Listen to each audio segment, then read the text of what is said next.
Eritreia, África Oriental.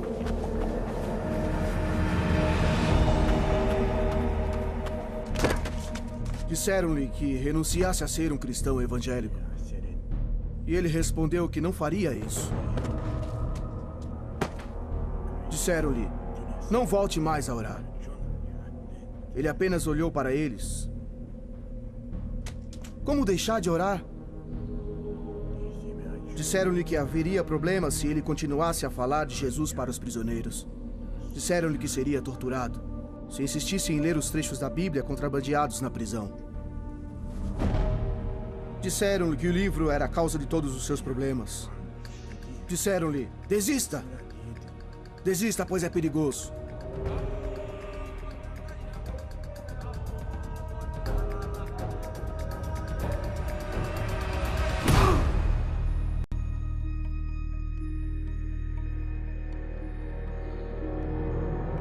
O livro perigoso. Versão brasileira, Comeve, São Paulo.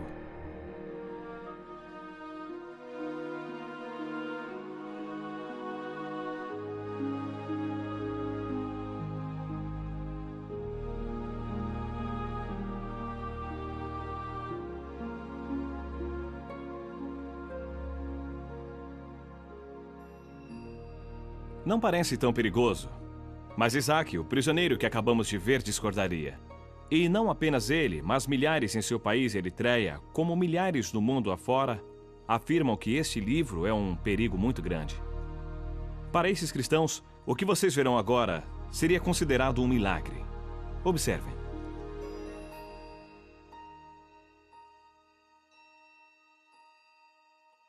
Ninguém chamou a polícia. Não me importunam. Não me mandaram embora. Não me preocupo nem um pouco em ser preso, torturado ou morto por ler minha Bíblia. Ler minha Bíblia não parece um milagre hoje em dia. Mas seria nos idos do século XVI. Naquele tempo, apenas sacerdotes podiam ler as Sagradas Escrituras. Alguns podiam ouvir, mas não podiam ler. Um homem chamado William Tyndale mudou a situação. Inglaterra, 1523. Tyndale achava que todos poderiam ler a Bíblia. Ele saiu de casa e fugiu para a Alemanha, onde traduziu a Bíblia para o inglês, imprimindo 6.000 exemplares. Essas foram as primeiras cópias da Bíblia em inglês. E Tyndale as contrabandeou para a Inglaterra. Seu inimigo mortal, o bispo de Londres, comprou todos os exemplares, pensando em queimá-los. A reação de Tyndale foi: "Ah, vai queimá-los? Pois eu muito me alegro, pois eu recebo o dinheiro dos livros e o mundo inteiro vai se indignar com a queima da palavra de Deus." Tyndale morreu antes que a Bíblia fosse livremente vendida em seu país. Suas palavras finais, ao ser enforcado e queimado por suas ações, foram: "Senhor, abra os olhos do rei da Inglaterra." Sua prece foi atendida. O que o Senhor exige? Pratique a justiça, ame a fidelidade e ande humildemente com seu Deus. Hoje, evidências da influência da Bíblia são comuns na sociedade ocidental. É até comum sua exposição pública, tão normal que chega a permear fatos da vida diária. Porém, isso é um milagre. A Bíblia está disponível para todos nós. Qualquer um pode comprá-la e lê-la sem medo. O que Isaac na Eritreia não daria para ter essa liberdade. E nós aproveitamos essa liberdade? Nós nos alegramos com ela? Usufruímos dela lendo a palavra e praticando-a? Não seria terrível se os que são proibidos de ler a Bíblia fizessem melhor uso dela que os que podem ler livremente? Um velho pastor chinês uma vez disse: "Existem apenas 3 tipos de cristãos no mundo e apenas um é verdadeiro. O primeiro tem a Bíblia, mas não a lê. Esse não vale. O segundo tem a Bíblia, lê, mas não tem amor por ela. Também não vale. O terceiro tem a Bíblia, lê e ama o que lê. É o tipo que muda o mundo." Então, deixando escapar uma pequena lágrima, ele acrescentou: "Mas esse tipo de cristão é muito raro." O que acontece quando temos a Bíblia, a lemos e a amamos? Vamos conversar com alguém que fez as 3 coisas e mudou o mundo. Seu nome é Irmão André. Em 1955, uma frase do livro do Apocalipse o impressionou. Esteja atento, fortaleça o que resta e estava para morrer. Ele viu a luta dos cristãos perseguidos na Europa Oriental e respondeu ao chamado do Senhor para que fizesse algo que cristão ocidental nenhum fizera até aquele momento: contrabandear a Bíblia para dentro da cortina de ferro.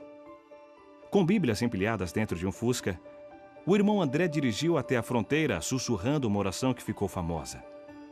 Senhor, fizeste cegos enxergarem. Por favor, cegue os olhos dos que veem.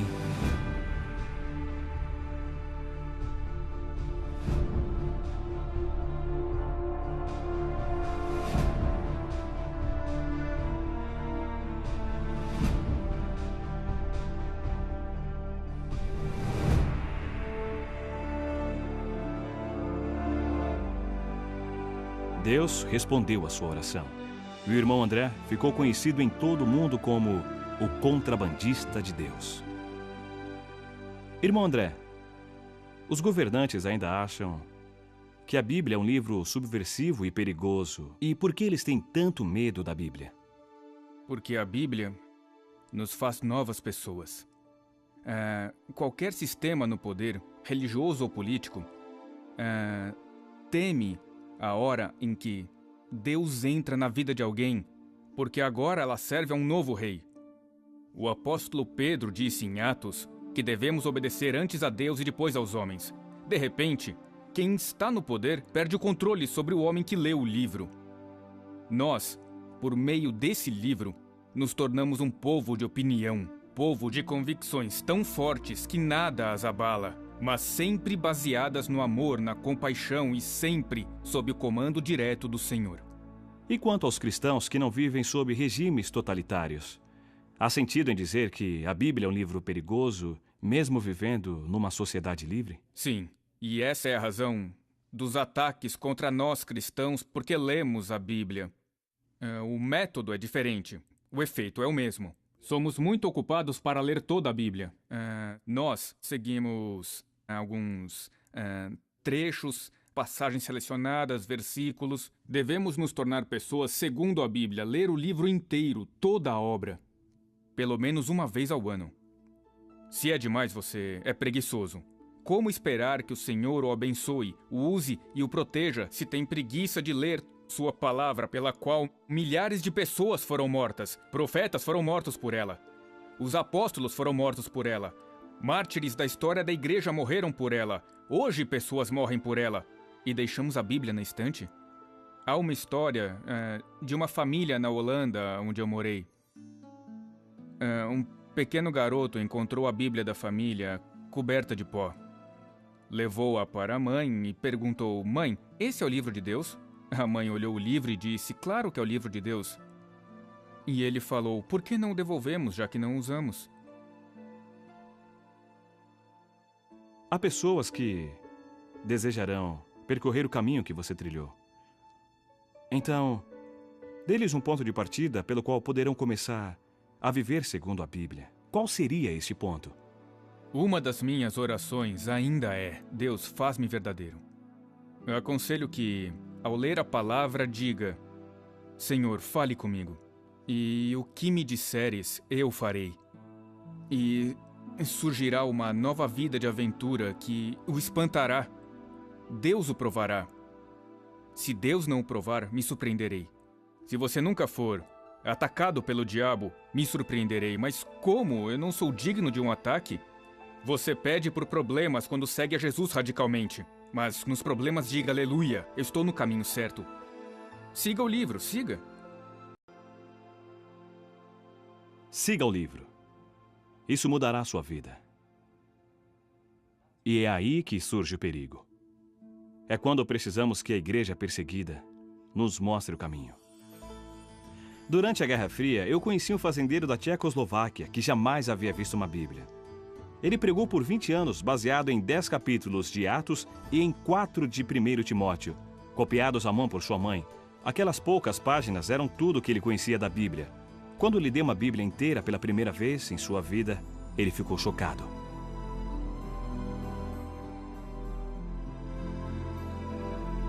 Ele me disse: agora terei muito mais problemas. Agradeço por ter me dado o livro mais perigoso do mundo.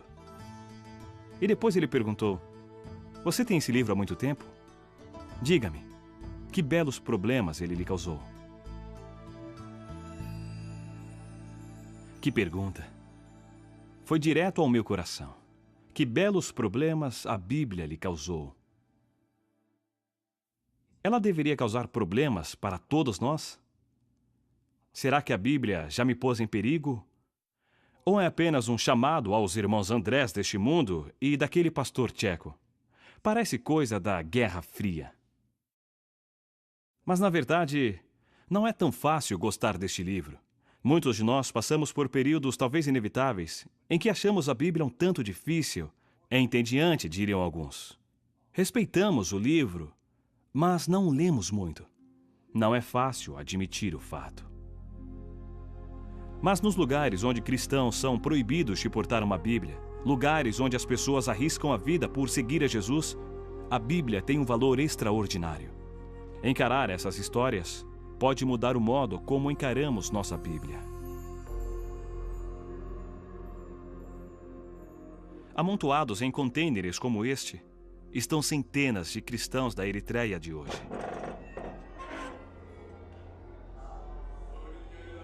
Que atos terríveis terão cometido para morrerem assim cozidos em fornos de metal? Sem julgamento, sem alimento ou água, são punidos pelo crime de serem cristãos e agirem como cristãos, orando, reunindo-se e lendo as suas Bíblias. Meu irmão Gideão sabe disso muito bem.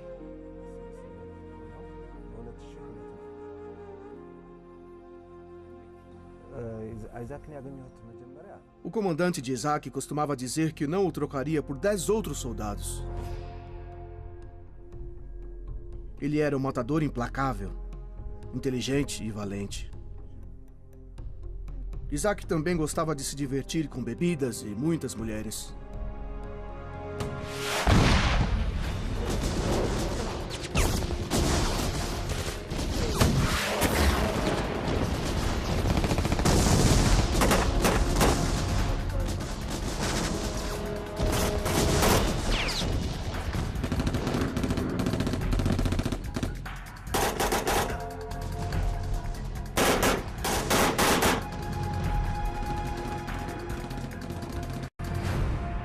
No meio de uma guerra, sobrevivia como podia.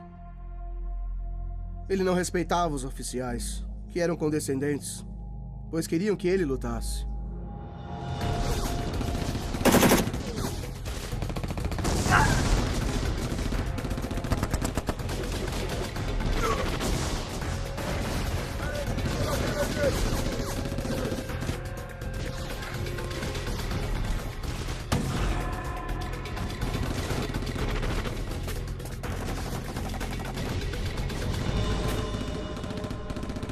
A unidade de Isaac tinha 500 homens. 450 morreram em batalha. A maioria dos sobreviventes estavam seriamente feridos. Isaac saiu ileso.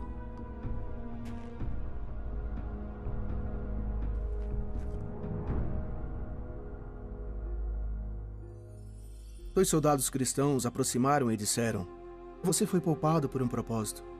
Deus deve ter planos para você, ou você também estaria morto."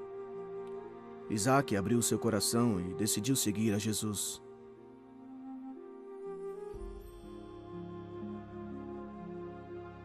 Daquele momento em diante, ele abandonou os vícios, respeitou seus superiores e todos notaram algo muito diferente em Isaac.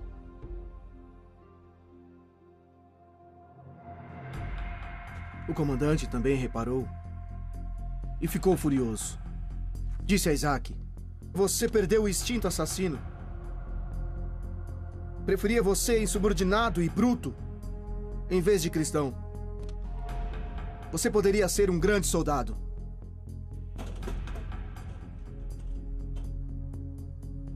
Ordenaram a Isaac se afastar dos cristãos. Proibiram que ele lesse a Bíblia.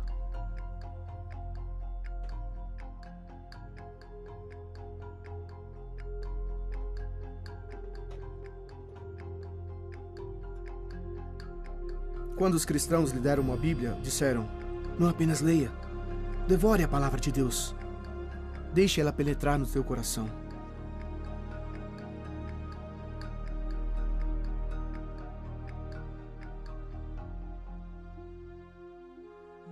Isaac tinha cuidado para que ninguém o visse lendo a Bíblia.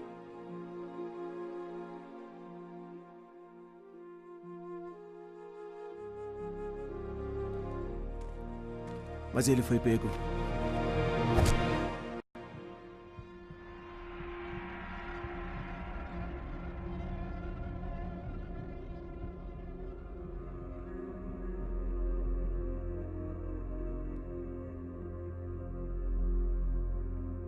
Após dias sob o sol, perguntaram a Isaac se deixaria de ler a Bíblia. E ele disse: "Não, eu não posso." As torturas aumentaram. Eles o amarraram e mantiveram na posição helicóptero por 7 longos dias.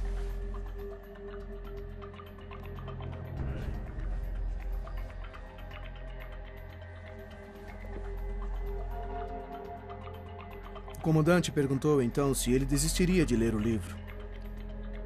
Mesmo assim, Isaac não concordou em deixar de ler a Bíblia.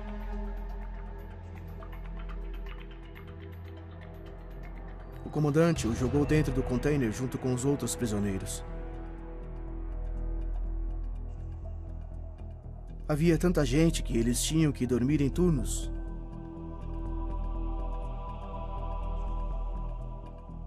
Durante o dia, o calor era terrível.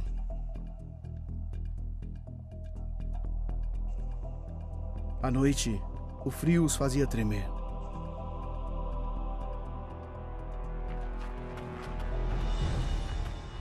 Propuseram a Isaac um fim para o sofrimento e uma promoção militar.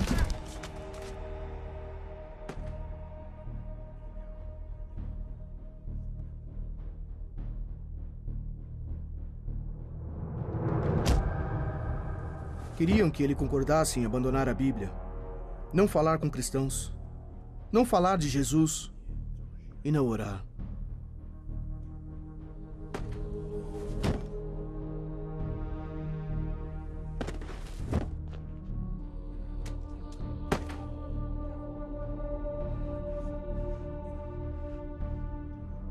Por 9 longos meses, Isaac não assinou, não cedeu, ele resistiu.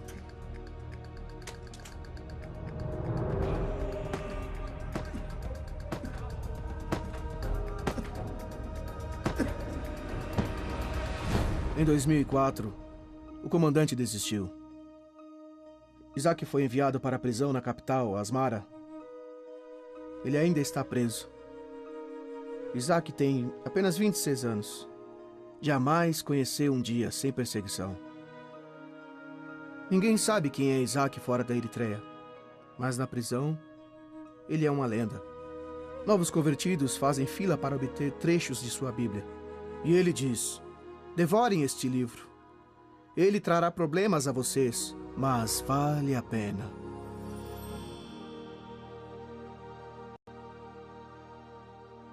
Passou muito tempo desde que Tyndale morreu por contrabandear Bíblias para a Inglaterra. Perseguição por ler a Bíblia já é passado na Inglaterra. Mas a história de Isaac abre os meus olhos para uma incrível liberdade que eu desfruto. Liberdade que Isaac jamais terá. Não sei quanto a vocês, mas a realidade de Isaac sofrendo na prisão de Eritreia abala o meu mundo confortável. Muda a minha visão da Bíblia, transforma a seriedade do meu compromisso.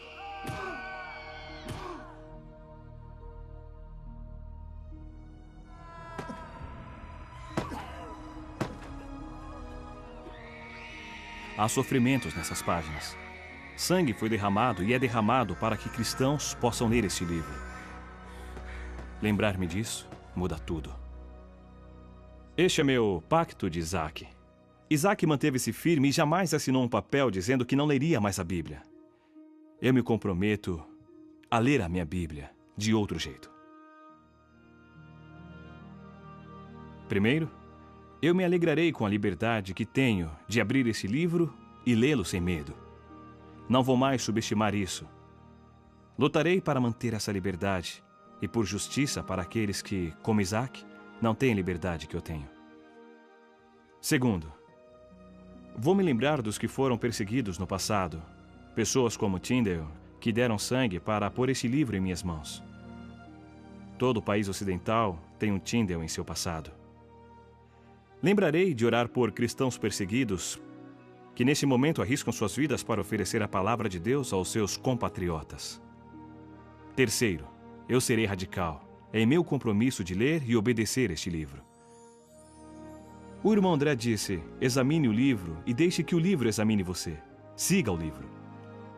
Lute pela justiça, ame a misericórdia, sirva a Deus.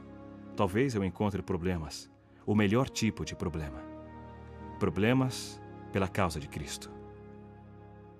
Nunca mais verei este livro da mesma maneira. Ele é perigoso?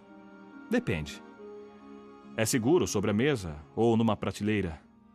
Mas quando abro e leio, sou desafiado. Devo ser sincero comigo mesmo em minhas intenções. Deus pergunta, você seguirá o meu livro? E se eu disser sim, serei mudado. E isso é perigoso. É uma transformação na vida. E quanto mais eu ler, mais o Senhor me pedirá para segui-lo. E mais problemas eu terei. Mas ao longo do caminho, haverá muita alegria por confiar a própria vida nas mãos de Deus. Que lição poderosa mostrou Isaac, preso por causa de Jesus Cristo na distante Eritreia. Sigam o livro. Sigam o livro perigoso.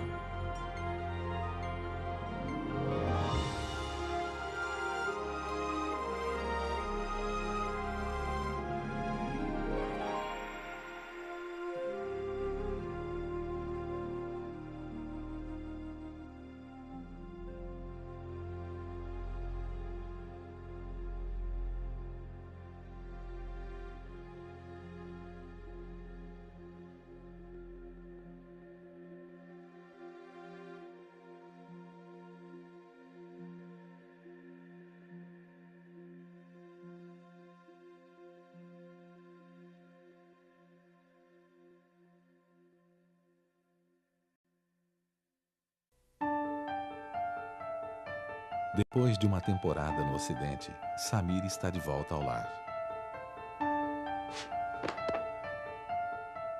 Mas trouxe na bagagem um segredo que vai mudar seu destino. Superstition that mocks Allah by worshipping the Prophet Jesus as a God. Look at me. Look at me. Desprezado por sua própria família. As of this moment, you have no father, no mother, no sisters, no home. You are dead to me. Numa terra marcada pela intolerância.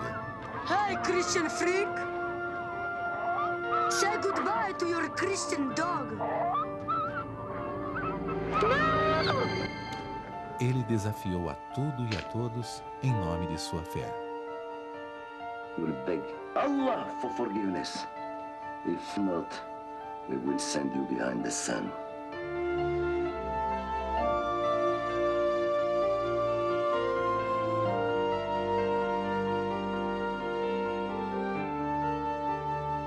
Baseado em fatos reais.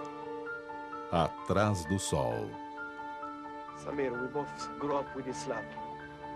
Maybe I believe, maybe I don't. Just don't get yourself killed.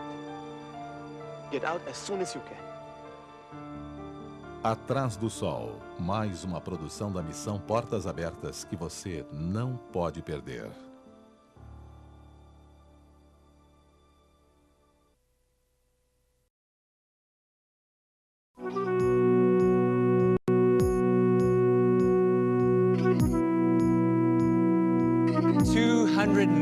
Christians are persecuted for their faith. We need to stand against all attempts to make us like the West. Accept everything.